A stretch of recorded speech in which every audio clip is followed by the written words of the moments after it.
बेटियों के द्वार हमारे लिए हमेशा खुले हैं।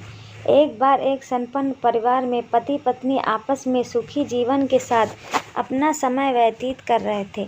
एक दिन उन्होंने आपस में शर्त रखी कि आज जो भी कोई दरवाज़ा पर आएगा हम उसके लिए दरवाज़ा नहीं खोलेंगे। आज पूरे दिन हम एक दूसरे के हसीन पलों को जीकर इस दिन को यादगार बना देंगे। फिर सिलसिला शुरू हुआ। एक के बाद एक दरवाज़े पर लोग आए पर उन्होंने दरवाज़ा नहीं खोला। फिर अचानक से पति के माता पिता आते हैं।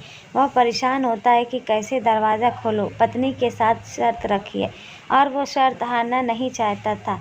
आखिर में वह उनके लिए दरवाज़ा नहीं खोलता है और माता पिता निराश होकर वापस चले जाते हैं।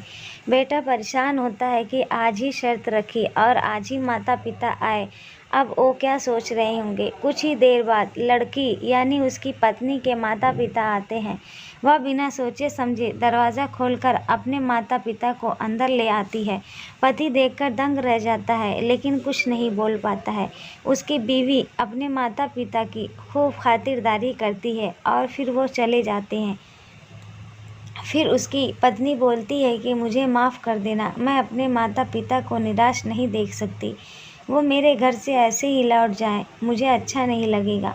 पति ने कुछ नहीं बोला। फिर धीरे धीरे दिन बीतते गए। उनका परिवार बढ़ने लगा। उनकी 2 बेटियां और एक बेटा हुआ। वो धीरे धीरे बढ़ने लगे। पति हमेशा अपनी दोनों बेटियों का जन्मदिन बड़े धूमधाम से मनाता था, लेकिन बेटे का जन्मदिन साधारण ढंग से मनाता था। एक दिन उसकी पत्नी ने उससे पूछा कि क्या वजह है कि आप अपनी बेटियों का जन्मदिन धूमधाम से मनाते हो और बेटे का साधारण तरीके से। तो पति ने मुस्कुराकर पत्नी को देखा और बोला, क्योंकि मैं जानता हूँ कि वो बेटियाँ ही हैं जिनके द्वार हमारे लिए हमेशा खुले रहेंगे। पत्नी को वो शर्त वाली बात याद आ गई और वो भी मुस्कुरा दी। इसलिए मित्रों, कभी भी बेटी का अनादर मत करो। आप उसको जैसा स्थान दोगे वह आपके लिए वही सम्मान प्रकट करेगी। बेटी हमेशा अपने माता पिता के लिए चिंतित रहती है। भले ही वह प्रतीत नहीं होने देती, किंतु वह कभी उन्हें दुखी नहीं देख सकती। अगर बेटी का बस चले तो वह अपने जीवन की सारी खुशियाँ माता पिता के नाम कर दे।